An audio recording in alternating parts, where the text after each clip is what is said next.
Hi again, Ian Dainty, and we're going to move on again with the 101 questions for business growth. And today's question 57, which is, what are the biggest objections you get?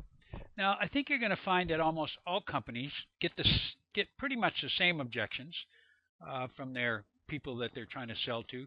And what I want to do is look at the objections, and then we'll go backwards and look at how you're going to attract people to your business based on what these objections are. But first of all, let's look at the objections and the biggest objections, and maybe the word should be most common objections that you get. And there's usually 7 or 8 of them, and you're going to be surprised at what order they're in. And of course, this is what you hear all the time. No, I don't think so. Depending what language you're in, yet, nichts, not a chance. So no, thank you. Some people are polite about it, but basically it's no. We don't want it. We don't want it. We don't want it. And so what you have to do is overcome that, and there's a whole bunch of ways that you can do it, and that's even when you're into the process and you're into proposals and everything along. All of this could happen. So let's look at some of the major objections that people get. The first one is we don't have a budget for that. Okay, so and that's a question you'll ask whether you're doing inbound or outbound marketing. What's your budget? And a lot of people don't know. They're just experimenting or having a look at things, etc. So there's the first one. This is your biggest objection is status quo, is that people don't want to change because of the status quo. And so what you have to do is show them that the status quo is not really a reasonable option for them. That if they don't move forward, and we know that the way the internet keeps changing and Google comes out with new algorithms all the time and all the different platforms, social media platforms change, the status quo just doesn't work. You've got to really keep moving forward.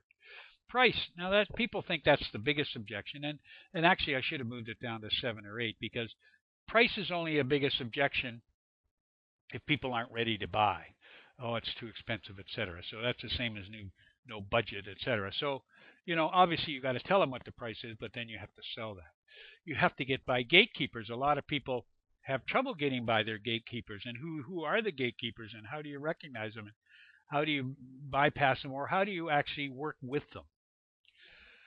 I don't have time to meet. Now that's a big one. I don't have time for this right now. I got too many other things. I think I've shown you a picture before, where the guy's got a Gatling gun or a machine gun in the middle of a medieval war, and the general says, "Can't you see I'm too busy to talk to you, a sales guy, when I'm trying to fight this war?" So no time to meet.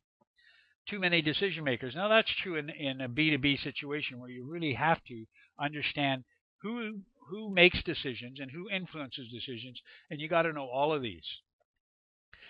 People move companies, and that really happens all the time, particularly these days where there's a lot of instability in companies. And so you convince somebody, and you're halfway through the bicycle, and that person moves, or all of these things happen. So you've got to understand how to work with people.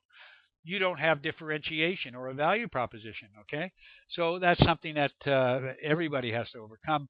And then of course many more. Value proposition. You're in the wrong market. There could be a 1,000 different reasons, but these are the major ones. Price is way down the thing. Status quo is usually the biggest one you have to overcome, and you have to be able to differentiate and show people what your value proposition is. Okay, that's it for today. Major objections you have to overcome, and we'll look at how you overcome those in the next few videos. So if you have any questions, please email me at Ian at b2bbusinesscoach.com, or give me a call at my phone number below, and please comment on this and send me what your biggest objection is and see how we can handle that in the next video. Until next time, thanks a lot.